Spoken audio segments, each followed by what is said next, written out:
আপোনালোক সকলোলৈকে ভোগালী বিহুৰ আন্তৰিক শুভেচ্ছা যাচিলোঁ। এয়া যোৱাকালি উৰুকা যিহেতুকে গ'ল, আমি সকলোৱে আটাইবিলাক লগ লাগি ভোজ ভাত খাবৰ বাবে ইয়াতে ফিল্ডত আহিলোঁ। কীৰ্তন ঘৰৰ ফিল্ড হয় এইখন, আৰু ইয়াতে সকলোবিলাকে এনেকুৱাকৈ ভোজ ভাত মিলিজুলি একলগ হৈ খাওঁ। আৰু হোৱা মেজিৰ তাত মেজিৰ বনাই ৰখা হৈছে, আৰু অকণমান পৰিৱেশটো দেখুৱাই দিলোঁ।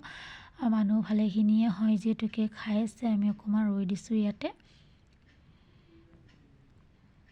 আৰু মানুহবিলাকক অকণমান কেনেকুৱা পৰিৱেশ আপোনালোকক দেখুৱাই দিছোঁ। ভালেখিনি মানুহ হয় দেই আমাৰ ইয়াতে ভোজ ভাত খাবৰ বাবে, যিহেতু ঘৰৰ আটাইবিলাকে অহা হয়।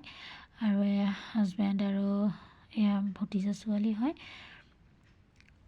আৰু ছোৱালী শাহুমাহঁত আহিলে ইয়াতে বহিলেহি, পাত পেলা হোৱাই নাই, চাফা কৰাই নাই। আমিও আহি ইয়াতে এনেকুৱাকৈয়ে বহি ল'লোঁ। চাফা কৰি দিব আৰু তথাপি আমি আগতীয়াকৈয়ে বহি ল'লোঁ। আৰু ভাত দিলেহি। এয়া ভাত আমাৰ ইয়াতে কলৰ চতিয়াতে দিয়া হয়। এনেকুৱাকৈ ভালো লাগে, এনেকুৱাকৈ চতিয়াত খালে ভাল বাৰু।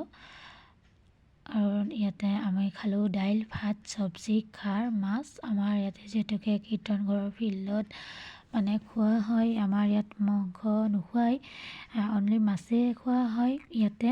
আৰু আটাইবিলাকে লগ লাগি এসাঁজ ভোজ ভাত এনেকুৱাকৈ খায়ো ভাল লাগে। আৰু খোৱা লোৱা আমাৰ হৈ গ'ল। আৰু এটা ছাইডত বয়সস্থবিলাকেও ইয়াতে জুই ধৰি সেক লৈ থকা হৈছে। এয়া আমাৰ খোৱা বোৱা হৈ গ'ল। আজিলৈ ইমানেই আছিলে।